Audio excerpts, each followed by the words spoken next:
নমস্কার বন্ধুরা, আবারও একটা ভক্তিমূলক ভিডিও নিয়ে আমি চলে এসেছি। আজ আমি চলে এসেছি মা মনসা দেবীর থানে। পশ্চিম বর্ধমানের বহুলা এবং কাজরার মধ্যবর্তী স্থান পরাস্কুল, যেখানে রয়েছে মা পদ্মাবতীর মন্দির। 3 শতাধিক পুরনো এই জাগ্রত মা পদ্মাবতীর মন্দিরে নিত্যদিনের পুজো হলেও শনিবার এবং মঙ্গলবারে ভক্তগণের ভিড় চোখে দেখার মতো।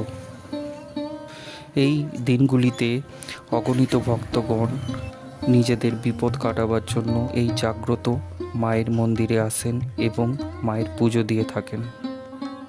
প্রায় 300 বছরের পুরনো এই মন্দিরটি নির্মাণ করেছিলেন বর্ধমানের রাজা।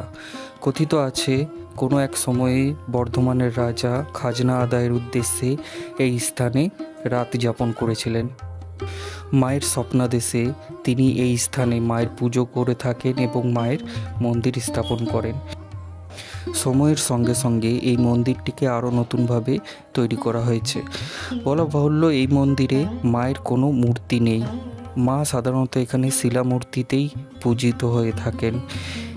একটা গাছের নিচে মায়ের শিলামূর্তিতে এখানে পুজো করা হয় এবং মন্দির হলেও গাছের উপরের অংশটা ফাঁকা থাকে। অতি প্রাচীনকাল থেকেই এখানে এভাবেই মা মনসা দেবীর পূজা হয়ে আসছে। মা মনসা দেবীকে পদ্মাবতী কেন বলা হয় জানেন কি? আসলে হিন্দু দেবী মা মনসা হলেন শিবের মানসপুত্রী এবং বাসুকী নাগের বোন।